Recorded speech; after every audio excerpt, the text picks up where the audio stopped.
Ya. Filipenses. Vamos a estar en Filipenses capítulo 4. Por ahora vamos a estar ahí en Filipenses capítulo 4. Es Nuevo Testamento. Filipenses es una de las cartas. Hay cartas que se llaman las cartas de la prisión. Y las cartas de la prisión son las cartas que Pablo, el apóstol Pablo, escribió estando en la prisión. Pablo estuvo varias veces en prisión por ser testigo de Cristo, por dar testimonio, pero en este momento, cuando escribe la carta a los filipenses, vamos a darnos cuenta que es su último encarcelamiento.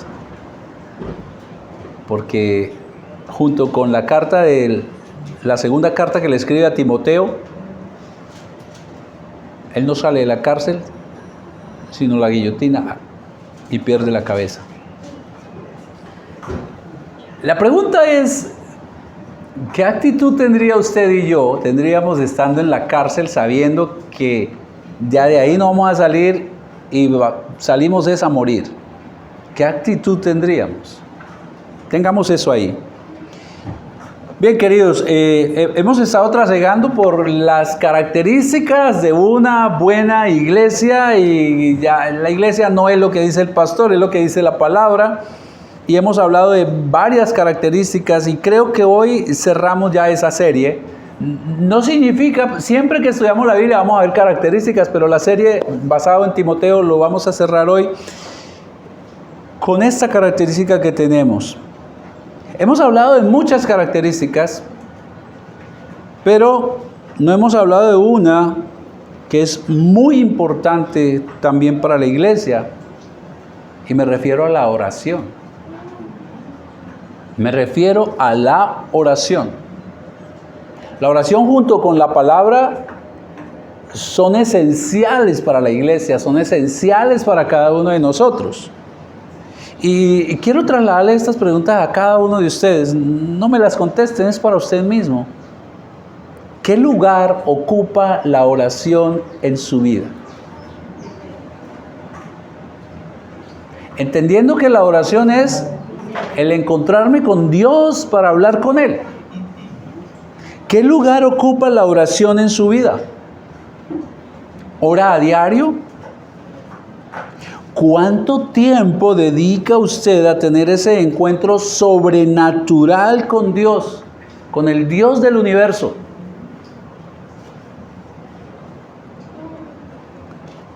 ¿Usted ora siempre o solo cuando está en la mala? Solo cuando necesita ayuda poderosa. Porque lo que nos ocurre muchas veces es que no, esto yo lo puedo solucionar, entonces no oro. A veces buscamos a Dios como el que busca un extintor, solo cuando hay incendio. Solo cuando hay incendio. Queridos, la oración es la demostración de la infinita necesidad que tiene el creyente del brazo fuerte de Jehová para trasegar esta vida. Esta vida no es fácil. ¿Quién dijo? ¿Quién dijo que hacerse creyente esto era camino de rosas? Porque es lo que a veces se vende como evangelio. Y volvemos y miremos las escrituras. Pablo sufrió azotes, sufrió cárcel, sufrió hambre, sufrió vituperios, estuvo en la cárcel y perdió la cabeza.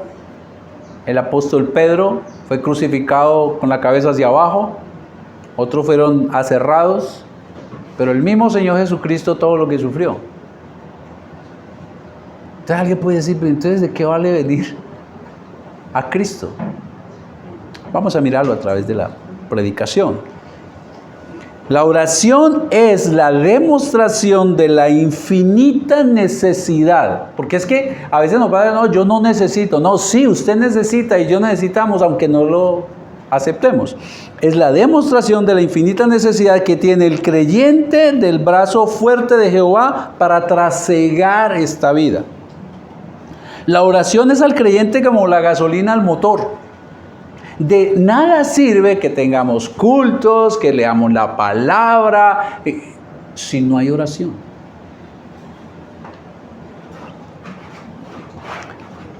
La oración es como la dinamita al cañón. Sin oración nuestra vida carece del poder divino.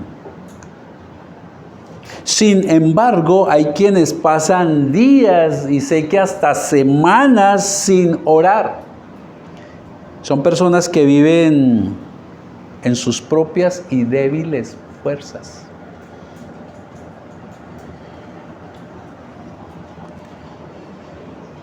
Queridos, un hijo de Dios se caracteriza porque la oración ocupa un lugar muy importante en su vida.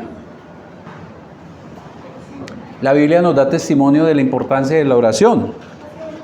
Por ejemplo, en 1 carta de Timoteo 2:1, que lo predicamos hace poco, recuerden, Pablo le dice a Timoteo de la iglesia, le hace un llamado, ¿recuerdan? Exhorto ante todo significa por encima de todo, lo más importante, todo es importante, pero esto tiene que ocupar un lugar muy importante en su vida. Les dice, ¿a la iglesia de qué? De Éfeso, ¿no? Exhorto ante todo a que se hagan rogativas, oraciones, peticiones y acciones de gracia por todos los hombres. ¿Recuerdan esa predicación? Pablo ya le ha dicho a Timoteo cómo debe organizar la iglesia, que la palabra tiene que estar por encima, bueno, todas las características que ya hemos visto, y luego ya le dice por encima de todo, sobre todo, exhorto, y esta palabra exhorto no es un pido, un favor, sino en el original, en el griego es una exigencia, un mandato.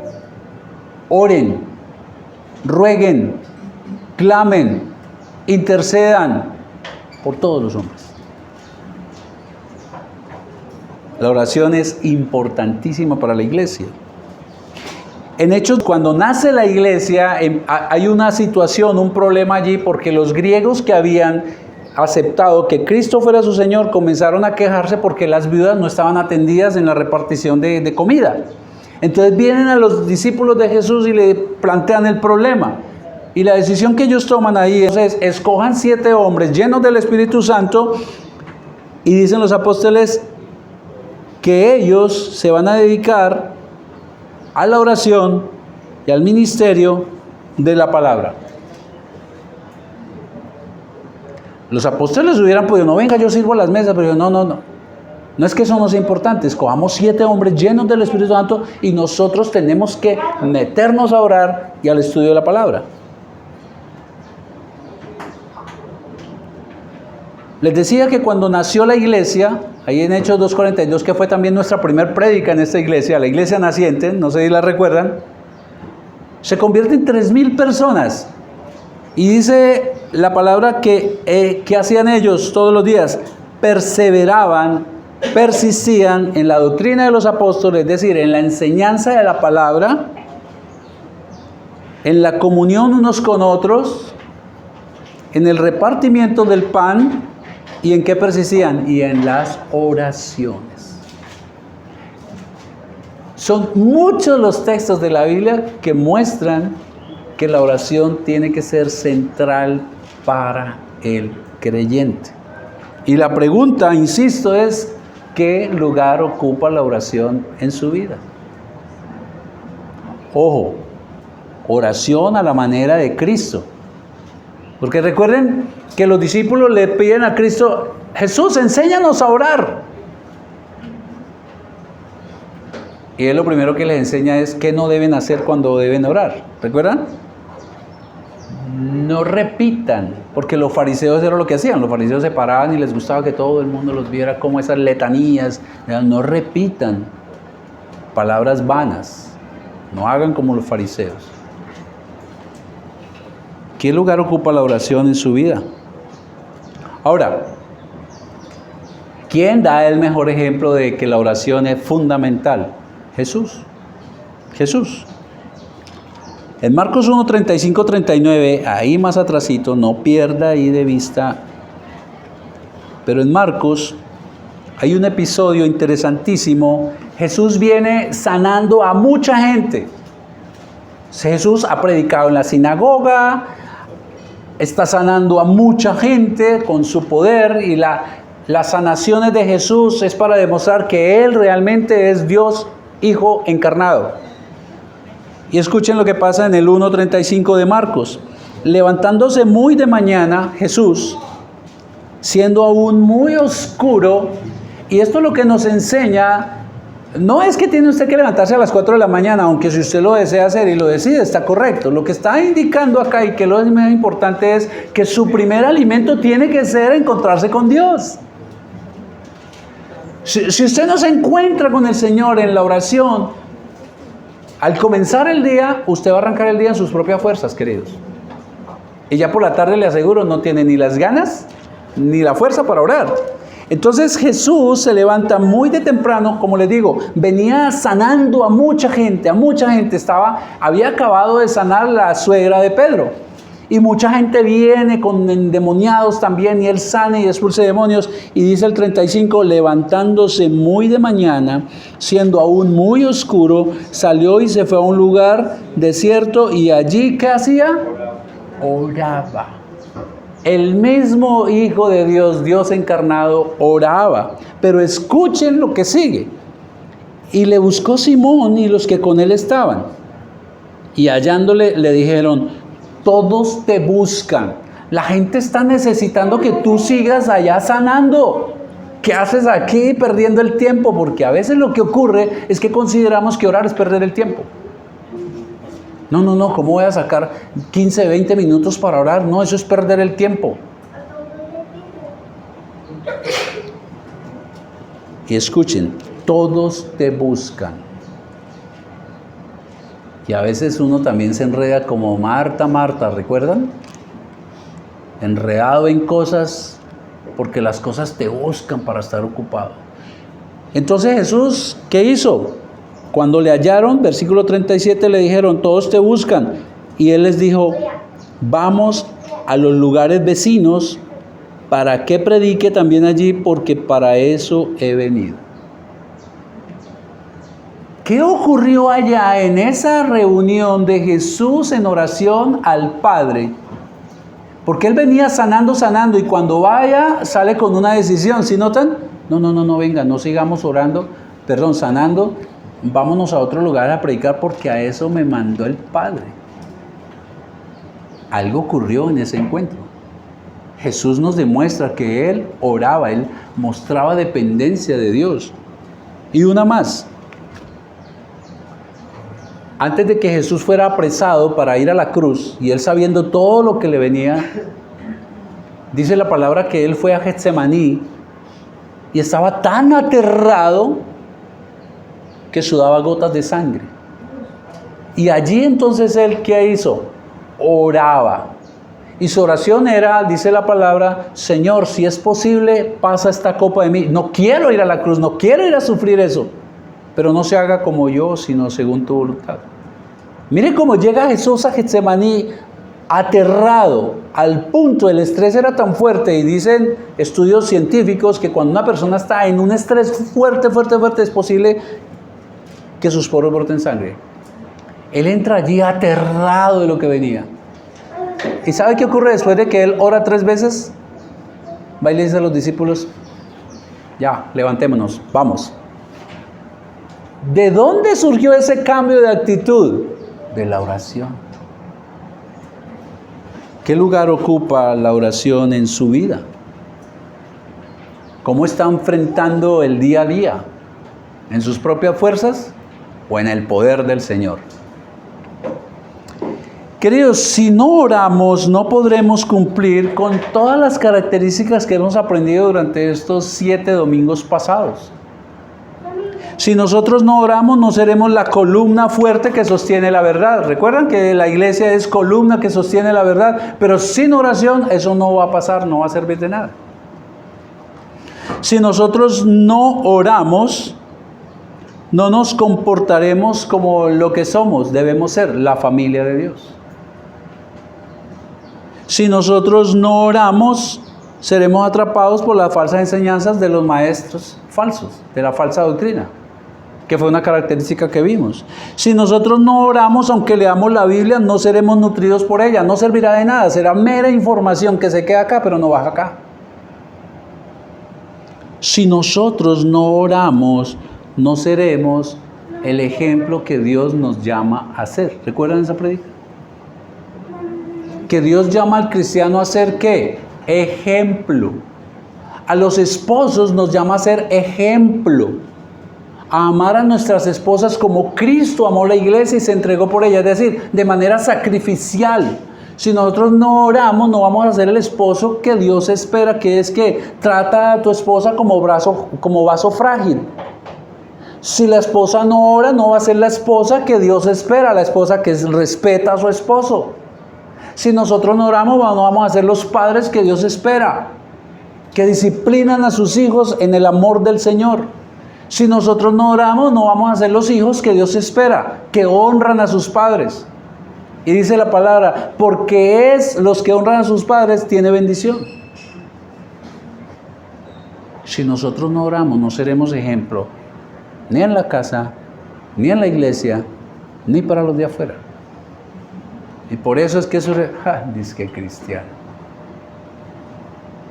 Pero es para todos. Para esposos, para esposas y para todos.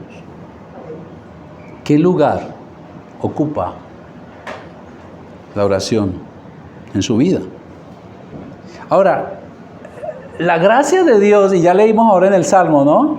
Que Él es siempre bueno. Alabad a Jehová porque Él siempre es bueno. Él es tan bueno que a pesar de que muchos no oran, no tienen la oración como fundamental para sus vidas, Dios les hace muchos favores. Y yo estoy seguro que como yo, usted lo ha notado en su vida. Que uno no es ferviente en oración y sin embargo Dios es tan bueno con uno y lo sostiene y le hace unas. ¿Qué tal si oráramos? Queridos, la iglesia que no ora es una iglesia débil, que parece saludable, pero en realidad es tan frágil como un castillo de naipes. Ahora, el tema es que nos hemos acostumbrado, y eso es equivocado, a orar cuando tenemos grandes necesidades. El tema es que a los niños se les alimenta no porque están enfermos, sino para prevenir cuando lleguen enfermedades, Dios los coja fuertes. Y una iglesia que parece saludable, wow, qué iglesia tan bonita, como predican de bonito, como se aman. Sí, espere que lleguen los problemas. Pero si una iglesia no ora, es una iglesia frágil, parece un castillo de naipes. Y así es su vida si usted no ora. Con un pequeño soplo se puede derrumbar. Hermanos, en Salvados por Gracia debemos tener como prioridad alimentarnos con la palabra en el poder de la oración. Ahora, si usted solamente ora pero no se alimenta con la palabra, está desnutrido. Si usted solamente se alimenta con la palabra y no ora, está desnutrido.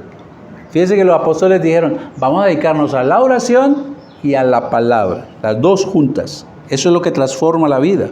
Solo así viviremos. ¿Qué es lo que uno más necesita en medio de un problema? Paz. Paz es lo que primero que uno pierde. Y solamente a través de la oración es que nosotros tendremos paz. Vayamos a Filipenses y veamos ¿qué era la oración para el apóstol Pablo? Porque la idea es tener un referente. El referente del apóstol Pablo es para nosotros. Veamos cómo en la carta a los Filipenses, Pablo nos enseña la importancia y el impacto de la oración. De la oración. Queridos, cuando usted mira la historia de grandes hombres y mujeres de Dios, una de las características que usted ve de estos hombres que han hecho grandes cosas es que han sido fervientes en oración. En oración. El apóstol Pablo nos va a mostrar aquí en la carta a Filipenses la importancia y el impacto de la oración. Pablo está, como les dije inicialmente, en uno de sus tantos sufrimientos. Capítulo 1, versículo 12 al 14 nos muestra en qué condiciones estaba Pablo, qué estaba ocurriendo con él. Capítulo 1, versículo 12 al 14 dice, Pablo les escribe esta carta y les dice, quiero que sepáis, hermanos, que las cosas que me han sucedido han redundado más bien para el progreso del Evangelio, de tal manera que mis prisiones, ¿dónde estaba Pablo? Ahora, esas prisiones no eran como las de hoy, ¿no? Prisiones con televisor, sobre todo para nuestros delincuentes de cuello blanco. Las prisiones de aquella época eran unas mazmorras sucias, oscuras, y generalmente las prisiones eran un hueco que hacían acá y eran hacia abajo, los tiraban allá. Sufrían de hambre y enfermedades. Y Pablo, les invito a que en lo que vamos trasegando se den cuenta de la actitud de Pablo en estas condiciones tan tremendas y sabiendo que va a perder su vida. Quiero que sepáis, hermanos, que las cosas que me han sucedido han redundado más bien para el progreso del Evangelio, de tal manera que mis prisiones se han hecho patentes en Cristo en todo el pretorio. Pretorio es el palacio del rey, y todos los demás. Y la mayoría de los hermanos, es decir, de los creyentes que estaban ahí en Roma, cobraron ánimo en el Señor con mis prisiones. Se atreven mucho más a hablar la palabra sin temor. Mire que él no vio la prisión y lo que estaba sufriendo como algo de pobrecito yo. No, esto ha servido para el Evangelio, está avanzando. Es notorio que yo estoy aquí es por causa de Cristo, no como un ampón. Y además de eso, los hermanos se han vuelto valientes para predicar el Evangelio. Está sufriendo en la prisión. Pablo se expone a la pena de muerte, pero está en incertidumbre. No sabe qué va a pasar con él. Capítulo 1, versículo 20 al 22 nos dejan ver esa incertidumbre.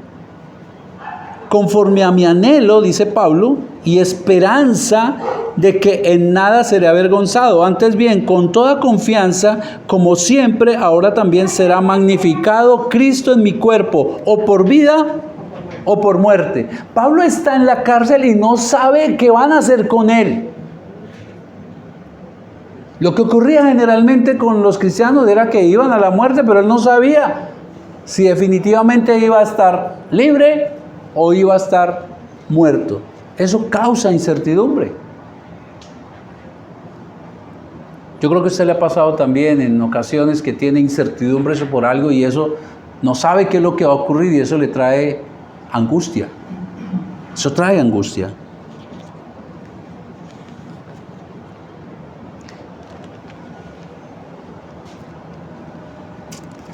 Pablo está tan preocupado que, como les dije, él escribió también desde esta misma cárcel la carta a Timoteo, una segunda carta, y escuchen lo que le escribió a Timoteo. No vayan, yo se lo leo. Porque yo ya estoy para ser derramado como ofrenda de libación y el tiempo de mi partida ha llegado. Él de todas maneras dice, no, de aquí no voy a salir. Queridos, en Estados Unidos hay algunos estados, departamentos que llamamos nosotros acá, que tienen la pena de muerte. Y al condenado a la pena de muerte lo dejan aislado. Y una de las peores cosas que le pasa a esta persona es que no le dicen cuándo lo van a ejecutar. Y puede ser mañana, y pasa ese día, y puede ser mañana, y todos los días es esa. ¿Se imaginan? Y eso estaba viviendo Pablo. No sabía si podía ser mañana que iba a morir. Pero en su corazón él decía, de aquí no salgo. Ya estoy para sacrificio. Y la pregunta que quiero trasladarle es, si usted fuera Pablo y le permitieran escribir una carta, ¿qué diría usted en ella? ¿Sus palabras serían de gran tristeza y desesperación por lo que está pasando?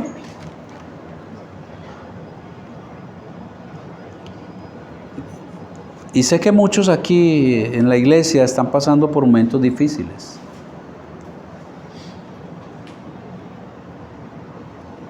Aquí en la iglesia hay gente que está pasando por momentos muy complicados.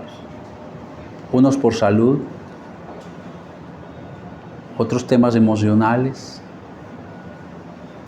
Pero aquí en nuestra iglesia hay gente que está, como Pablo, en una incertidumbre tan grande que no sabe qué va a ocurrir. Están como Pablo.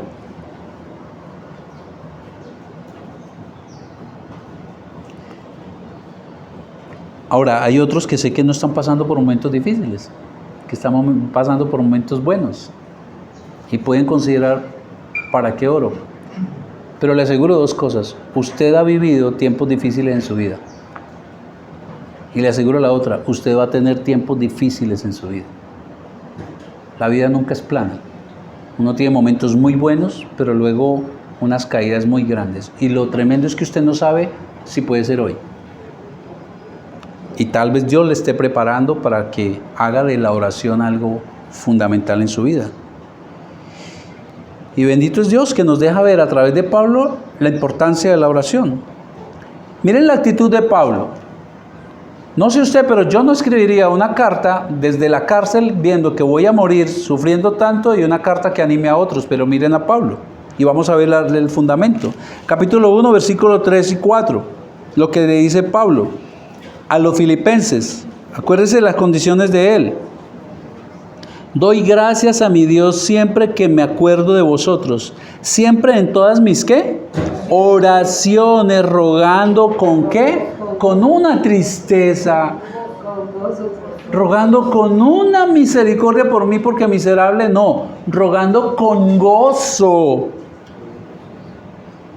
por todos vosotros. Y aquí nomás vemos dos cosas. Una, él era un hombre de oración. Y a veces lo que nos ocurre es que en los momentos más difíciles dejamos de orar. Nos desconectamos. Pero ¿sabe qué es lo más chistoso? Que usted ve su celular, que está que se le va la pila, y lo primero que usted hace, ¿qué es? Enchufarlo a la energía. Dale energía para que él no se apague. Pero su vida usted sí la suelta de la energía de Dios. Y Pablo, en medio de esta situación tan complicada, lo que hace es que orar. Y miren lo interesante que nos pasa también a nosotros, y no es lo que enseña Pablo en su vida. Cuando tengo un problema, ¿me centro en quién? Únicamente en mí. Pero Pablo se centra en quién?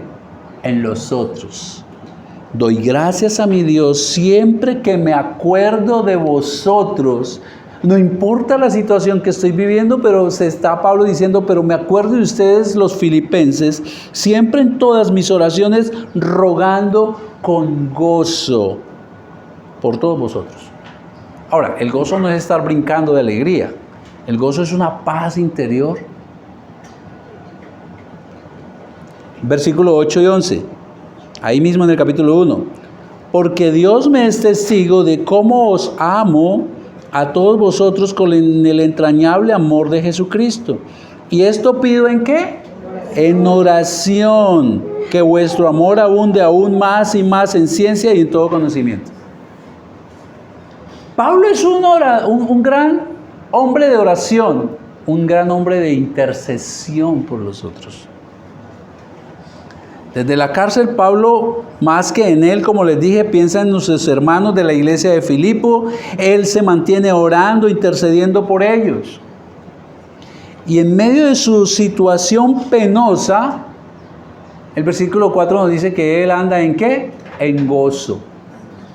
En gozo. Y yo creo que aquí uno comienza a preguntarse, pero ¿cómo va a estar este hombre en gozo en semejante situación que está viviendo? Y tal vez usted se esté preguntando, ¿y cómo voy a estar gozoso en medio de una situación difícil que estoy viviendo?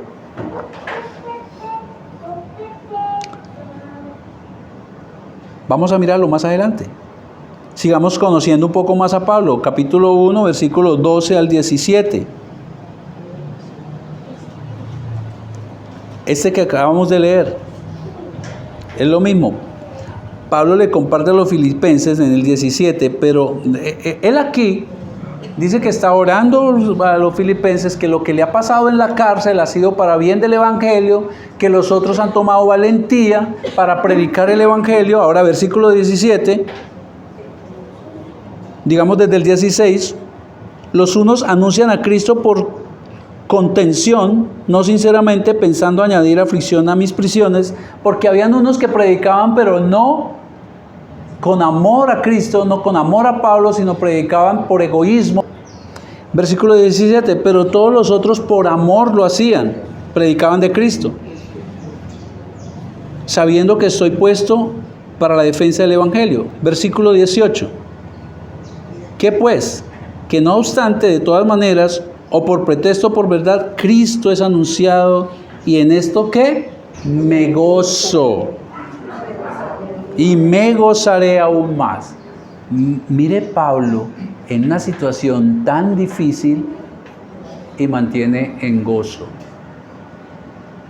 Algo difícil. Y diría uno, eso es imposible. Estar uno con una preocupación bien grande, con una situación de incertidumbre, que no sabe si me van a quitar la casa porque me van a embargar, que no sabe si ese diagnóstico va a ser un cáncer, que no sabe qué va a pasar con mi matrimonio, que no sabe qué va a pasar con aquello, y sin embargo, ¿cómo puedo estar en gozo? Bueno, Pablo lo estaba. Y vamos a ver de dónde salía su fuente de gozo. ¿Cuál era su fuente de gozo? Y aquí hay 3 palabras bien importantes. Versículo 18 al 21. Luego que él dice ahí en el 18, pero me gozo y aún me gozaré. Versículo 19, porque sé que por vuestra oración, ¿quiénes más también oraban? Los filipenses, oraban por él. Sé que por vuestra oración y suministración, ayuda del Espíritu de Jesucristo, esto resultará en mi liberación, conforme a mi anhelo y esperanza de que nada será avergonzado, antes bien con toda confianza, como siempre, ahora también será magnificado Cristo en mi cuerpo, o sea que viva o sea que yo muera. Y aquí hay 3 palabras interesantes que alumbran en este texto: gozo, esperanza y oración. Estoy gozoso porque sé que por vuestras oraciones y la ayuda del Espíritu Santo tengo la esperanza de ser libre. Pero mire el concepto de libertad de Pablo, porque uno puede decir libre de la cárcel. No, sea que muera o sea que viva, seré libre. 3 palabras fundamentales: gozo, oración y esperanza. Y esperanza, hermanos, en medio del sufrimiento de Pablo. Ahora, Pablo se goza, él se deleita al ver que su sufrimiento en la cárcel, él no está solo. Sus hermanos de Filipo están, ¿qué? Orando por él. Por eso aprendimos que la iglesia es, ¿qué? Es una familia. Cuando a uno de mis hermanos le pasa algo, yo me duelo. Y yo tengo que estar orando por él.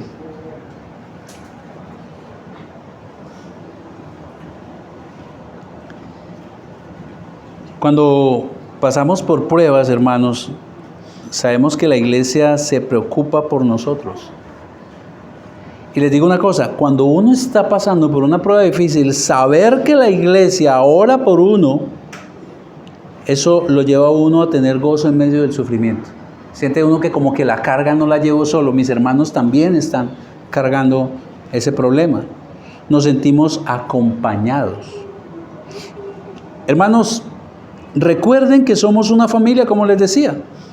Y la mejor muestra de amor por alguien es que estoy contigo, estoy orando, estoy intercediendo, porque es posible que no tenga fuerza para orar, pero yo oro por ti. Yo oro por ti. Eso trae gozo al herido. Pero aquí hay algo interesante también. Recuerden lo que dice Pablo ahí en el versículo 20. Perdón, en el 19. Que por vuestras oraciones, ¿y qué? Y la ayuda del Espíritu Santo, esto resultará en mi liberación. No solamente es la iglesia de Filipo las que está intercediendo ante Dios por Pablo. ¿Quién más también? El Espíritu Santo.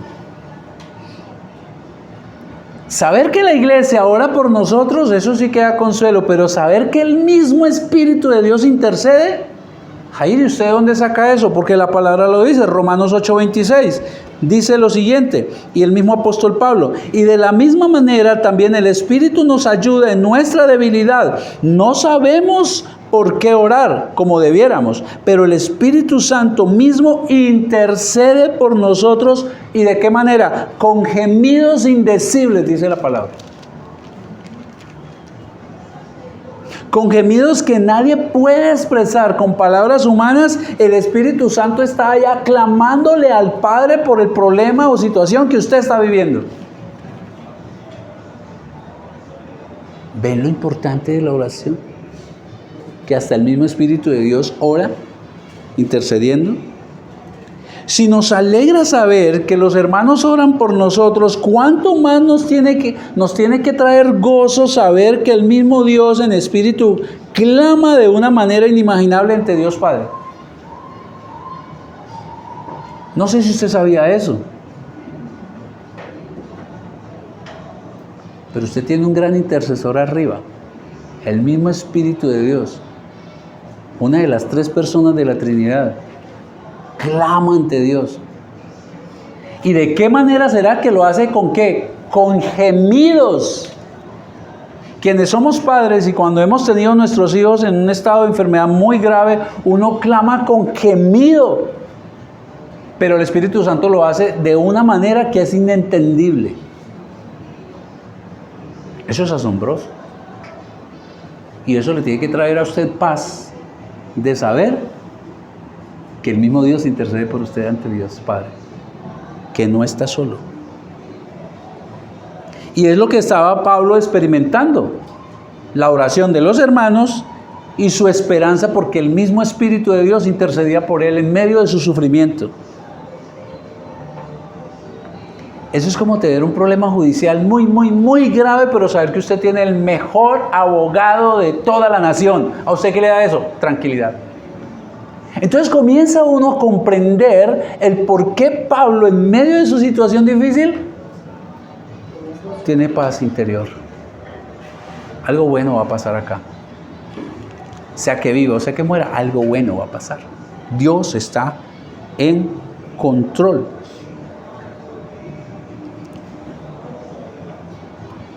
Me gusta como lo dice Pablo más adelante, capítulo 2, versículos 17 y 18, lo voy a leer en Nueva Traducción Viviente. Dice, sin embargo, está hablando Pablo, me alegraré aún, o tendré gozo. Mire cómo esa palabra la repite y la repite, ¿no? Aún si tengo que perder la vida derramándola como ofrenda líquida a Dios.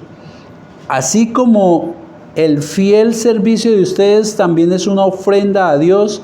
Y quiero que todos ustedes participen ¿de qué? De este gozo, de esta alegría. Claro que sí, deberían alegrarse y yo me gozaré con ustedes. Miren la actitud de Pablo en medio de su sufrimiento. Ahora, eso no es mentalidad positiva, ¿no? Eso no es lo que nos venden por ahí. No lo declare.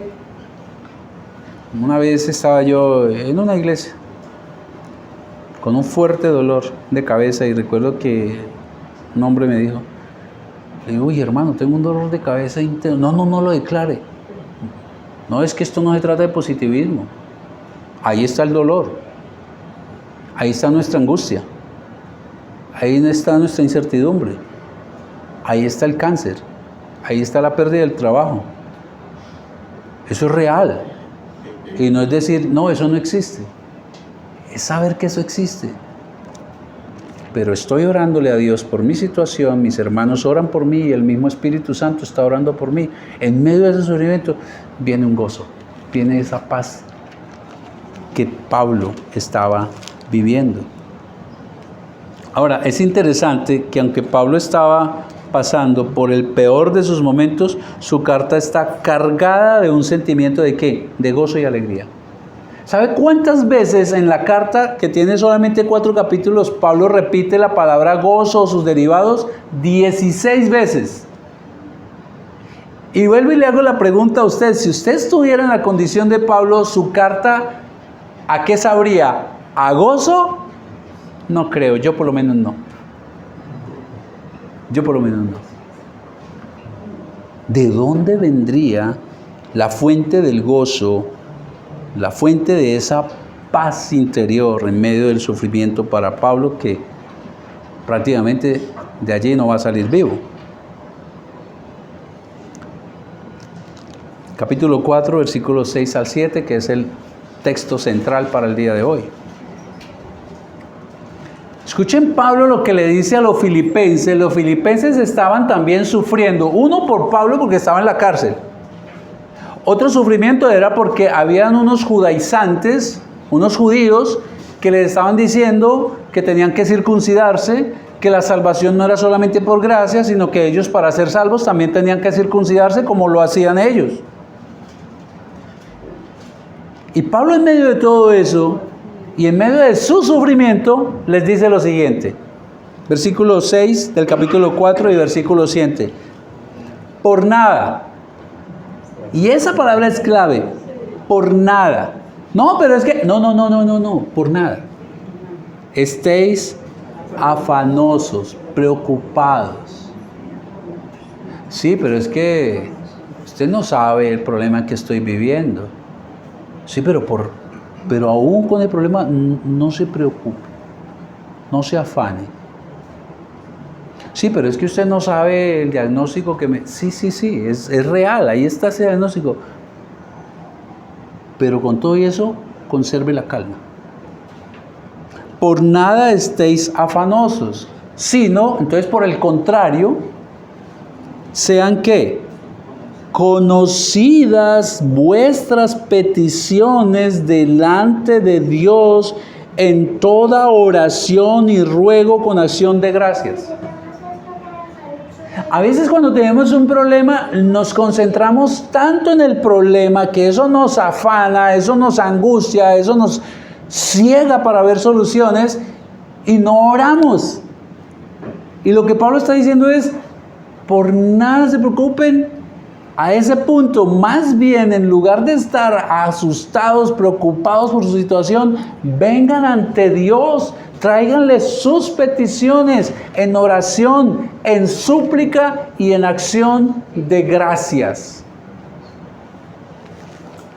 Pero es lo que muchos no hacen cuando están en un problema.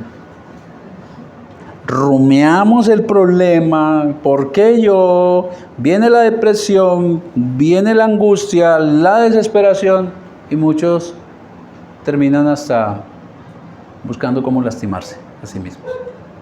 Pero no acuden a la fuente que es Dios. Esto que Pablo está diciendo era lo que él aplicaba. Por nada se angustien, por nada estéis afanosos, por el contrario, sino sean conocidas vuestras peticiones delante de Dios con toda oración, ruego y acción de gracias. En otras palabras, por nada se preocupen, por todo oren. Por nada se preocupen, por todo oren. Pablo fue un hombre muy sufrido. Esto no lo está diciendo un hombre desde un escritorio. Esto no lo está diciendo un hombre donde tiene todas las comodidades y nunca le ha pasado nada malo. En 2 Corintios 11, 27 al 28 yo les leo. Escuchen lo que dice el mismo Pablo a los corintios. He pasado muchos trabajos y fatigas. Muchas veces me he quedado sin dormir. He sufrido hambre y sed. Muchas veces me he quedado en ayunas y he sufrido frío y desnudez. Y como si fuera poco, cada día pesa sobre mí la preocupación por todas las iglesias.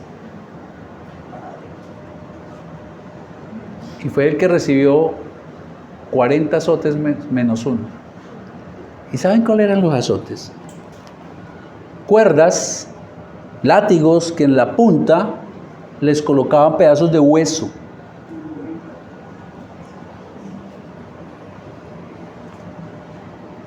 Y este hombre dice, por nada se preocupe. Más bien vengan a Dios y entréguele eso al Señor. Él sabrá qué hacer. Pablo, el superapóstol, era un ser como usted y como yo. Y qué bueno, gracias a Dios nos deja ver hombres débiles en la Escritura. ¿Por qué? Porque nos podemos identificar con ellos. No son superhéroes, son hombres de carne y hueso. Fueron hombres como usted y como yo que vivieron el sufrimiento. Queridos, lo primero que hay que entender, porque muchas veces lo que ocurre cuando se pasa por momentos difíciles es: Dios es malo, es injusto. ¿Por qué me hace pasar por estas? Pero es que Dios no creó algo imperfecto. Cuando Él hizo la creación junto con el hombre, lo hizo perfecto, no para sufrir, para vivir eternamente en comunión con Dios. Cuando Dios terminó la creación, Génesis 1:31, dice la Escritura, no lo digo yo, dice lo siguiente, la Escritura dice: y vio Dios que todo lo que había hecho, he aquí que era bueno en gran manera. Todo lo que Dios hace es perfecto. Los problemas no vienen de parte de Dios. Entonces, ¿por qué los problemas? A causa del pecado de Adán y Eva.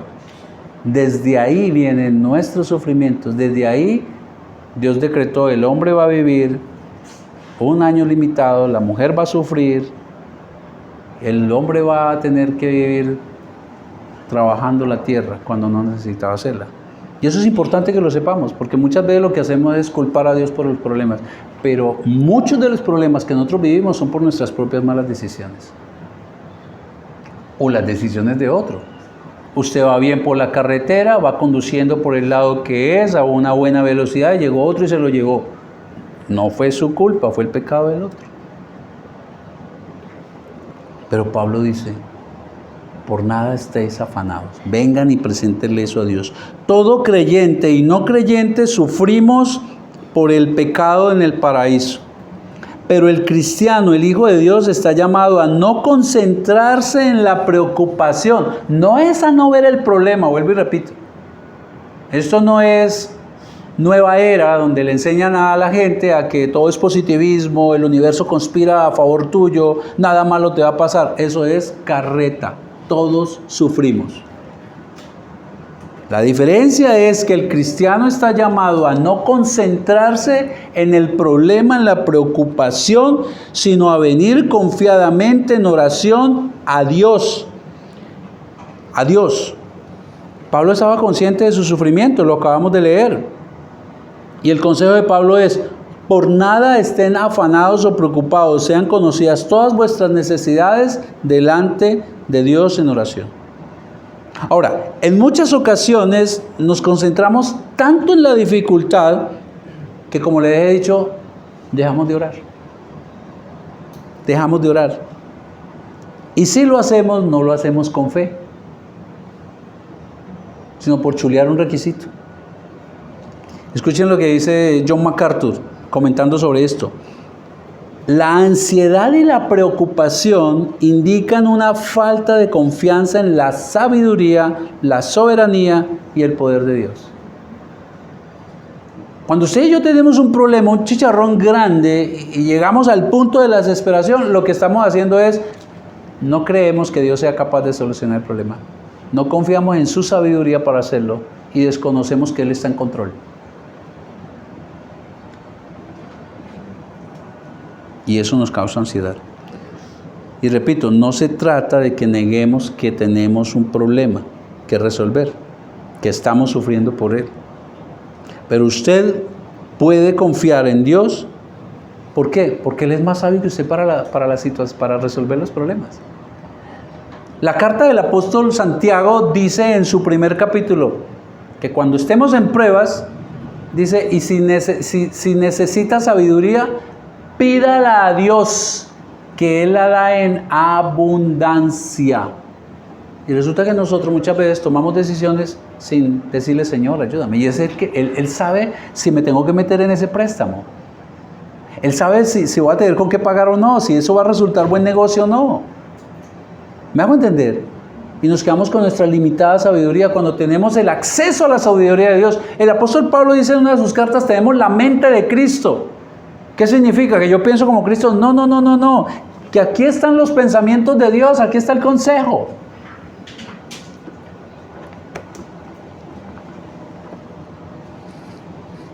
Usted puede confiar en Dios porque Él es más sabio que usted para la toma de decisiones.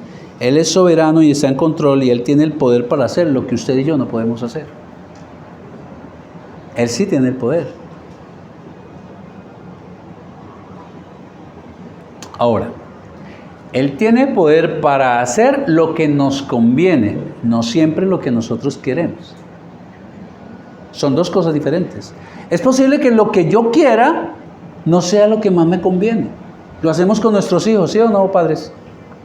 Y si nosotros siendo imperfectos, faltos de toda la sabiduría de Dios, del poder y el control, ¿cuánto más Él que Él es perfecto? Entonces muchas veces nosotros a nuestros hijos no le damos lo que quieren porque sabemos que no le conviene o porque sabemos que no es el momento. ¿Y qué le decimos a nuestros hijos? A veces les decimos sí, tómalo, a veces le decimos más tarde y a veces le decimos no. Lo mismo hace Dios con nosotros. Él es el Padre perfecto. Hermanos, por nada estén preocupados, por todo oren a Dios. Esa es la enseñanza. Por nada estén preocupados, por todo oren a Dios. En todo momento muestren su confianza en Dios. Lucas 12, 29 al 30. La gente preocupada porque a veces estamos detrás de la añadidura de que hay que comer, parece que como que sintiéramos que nunca vamos a tener satisfechas nuestras necesidades básicas, y Jesús les dice, no se inquieten por lo que van a comer o lo que van a beber, no se preocupen por esas cosas, se lo dice a sus discípulos, esas cosas dominan el pensamiento de los incrédulos. El incrédulo está pendiente porque cree que algún día no va a tener con qué satisfacer sus necesidades. Pero Dios les dice, no se preocupen, esas cosas dominan el pensamiento de los incrédulos en todo el mundo, pero su Padre ya conoce lo que ustedes necesitan. Primera de Pedro 5:6 dice así la palabra, el apóstol Pedro. Así que humíllense ante el gran poder de Dios y a su debido tiempo Él los levantará con honor. Pongan todas sus preocupaciones y ansiedades en las manos de Dios porque Él cuida de ustedes. Vuelvo con la analogía con los hijos. Un niño pequeño no se sabe cuidar a sí mismo. Así es de que el padre siempre está ahí, ¿qué? Cuidándolo, protegiéndolo. Dios es más inteligente, sabio y poderoso que nosotros. ¿Y sabe qué es lo que ocurre? Que a veces nos creemos tan fuertes y somos tan orgullosos que muchas veces son las pruebas las que nos rompen y entonces nos llevan a humillarnos ante el gran poderoso Dios y a orar a Él esperando pronto socorro. A veces son las pruebas las que tienen que doblar nuestras rodillas para entender, necesito de Dios. Lamentablemente. El Salmo 55, 22, esto dice el salmista. Echa sobre Jehová tu carga y Él te sustentará. No dejará para siempre caído al justo. Y ya todos sabemos quién es el justo. Justo no significa aquí al que siempre hace las cosas bien. Justas, no. Recuerden que justo es ¿quién? Aquel que ha sido justificado por la sangre de Cristo en la cruz y ha sido justificado delante de Dios.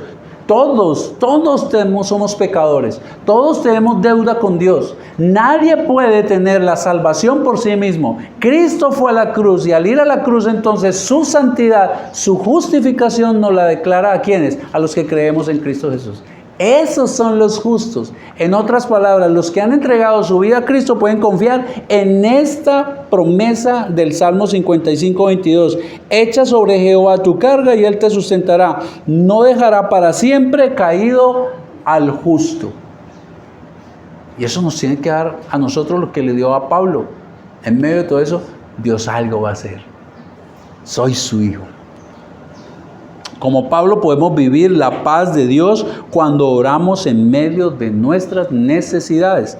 Pablo acaba de decir en el versículo 6 que Por nada estéis afanados, más bien vengan y oren y entreguen todo a Dios. Versículo 7, aquí hay una promesa cuando oramos a Dios en medio del problema. Y la paz de Dios, que sobrepasa todo entendimiento, que no es entendible. ¿Cómo es que en medio de este problema tan grande yo estoy con una paz? Y la paz de Dios que sobrepasa todo entendimiento, ¿qué va a hacer? Guardará vuestros corazones y vuestros pensamientos en Cristo Jesús. ¿Ven lo que Pablo hacía? ¿Ven la razón por la cual Pablo desde la cárcel y el sufrimiento podía decir, estoy con todo este problema, pero con un gozo, con una paz? Porque todo se lo entregaba a Dios y entonces la paz de Dios venía y lo arropaba. Sé que muchos acá lo hemos experimentado.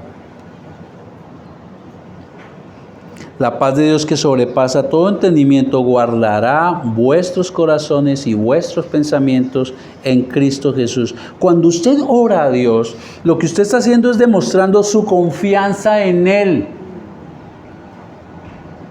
su dependencia en Él. Entonces se hará realidad en su vida la promesa del verso 7.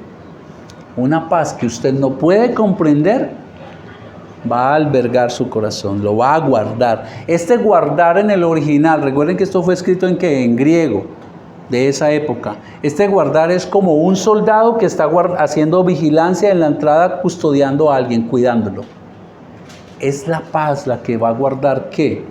Nuestro corazón y nuestra mente. Para ellos el corazón era el centro de las emociones. Y cuando uno está con un problema grande y en incertidumbre, las emociones le juegan una mala pasada. Y fuera de eso puede uno tomar decisiones equivocadas y la mente le da vueltas y vueltas y termina uno hasta pensando cosas que no son buenas. Y lo que el Señor dice y es la paz de Dios va a venir y va a cuidar esas emociones y va a cuidar su mente, sus pensamientos. Cuando usted ora está demostrando que usted no puede y que descansa en Él. Señor, te entrego esto, ayúdame. Y vendrá sobre usted la perfecta paz de Dios que va a guardar como un soldado, le va a proteger sus emociones, sus pensamientos. Y sin la paz de Dios, hermanos, termina uno pensando muchas cosas y tomando decisiones equivocadas. Pablo pudo vivir en paz en medio de su sufrimiento porque confió en Dios y en oración presentó su situación al que es más sabio, al que es más sabio, al que es más poderoso y al que tiene la soberanía y el control en todo. Y en su carta nos deja ver el consejo que le da a los filipenses. Y es el consejo para usted y para mí el día de hoy. Versículo 9. Le dice Pablo a los filipenses. Pablo está desde la cárcel, ¿no? Pablo está sufriendo. Y se ha enterado que ellos también sufren porque los están obligando a otras cosas, a los judaizantes. Y entonces él le enseña todo esto, su oración, entregarle todo a Dios y la paz. Y entonces les da este consejo que es para usted y para mí. Lo que aprendisteis de mí, lo que aprendisteis y recibisteis y oísteis y visteis en mí, esto haced. Y si así lo hacen, ¿qué va a pasar? Y el Dios de paz estará con vosotros. En otras palabras, imítenme. Hagan esto que les estoy enseñando. Vivan como yo vivo, en oración, entregándole todo a Dios en medio de esta situación tan complicada que estoy. Y no solamente la paz de Dios va a venir, sino que el Dios de paz, ahora Pablo no está hablando de la paz de Dios, sino que el mismo Dios va a estar con vosotros. En otras palabras, imitemos a Pablo, quien fue un hombre de oración, y no solamente tendremos la paz de Dios, sino que el mismo Dios estará acompañándonos, caminando junto con nosotros en medio de esa situación difícil, en medio de ese diagnóstico, en medio de esa incertidumbre, en medio de lo que estoy sufriendo. en medio de cualquier momento difícil de la vida, no estamos solos. No estamos solos. Para cerrar, quiero que bajemos ahí un poco. En el versículo 10, Pablo vuelve a hablar de gozo. En gran manera me gocé en el Señor de que ya al fin habéis revivido vuestro cuidado de mí, lo cual también estabais solícitos, pero os faltaba la oportunidad. ¿A qué me refiero? Filipo, ahí en la carta uno se da cuenta, los filipenses le habían mandado dinero para que él pudiera sufragar algunos gastos. Y entonces él está gozoso también al ver que la iglesia lo cuida en ese sentido. Pero escuchen lo que dice, versículo 11, que él está agradecido. Dice, no lo digo porque tenga escasez. Imagínense Pablo en la cárcel, en semejante situación. Y no lo digo porque tenga escasez, pues he aprendido a contentarme cualquiera que sea mi situación. Y acá voy a parar. Sé vivir, que es lo que nos falta aún siendo cristianos, saber vivir. Sé vivir humildemente, es decir, en pobreza. Sé tener abundancia en todo. Y por todo estoy enseñado, así para estar saciado como para tener hambre, así para tener abundancia como para padecer necesidades. Versículo 13, todo lo puedo en Cristo que me fortalece. La necesidad de la oración y la paz de Dios no solamente es cuando estoy en la mala, es en todo momento. Y Pablo podía vivir sus momentos de abundancia y sus momentos de escasez, no en sus fuerzas, sino que todo lo podía, ¿por qué? Porque Cristo era su fortaleza. A veces tenemos abundancia de salud, a veces escasez de salud. Tenemos abundancia de amor y a veces nos desprecian. Abundancia económica y a veces no. Abundancia de una cosa, pero en todo momento hay que saberlo vivir. Y lo vivimos de la mano de Cristo. Cuando Él es el centro, cuando Él es nuestra fortaleza, cuando no nos concentramos, sino en venir y clamar a Dios. Y saber que no solamente estoy orando, sino que mis hermanos oran y que el Espíritu Santo ora. Y entonces la paz de Dios viene y nos embarga. ¿Por qué lo podemos hacer los creyentes? Porque somos sus hijos.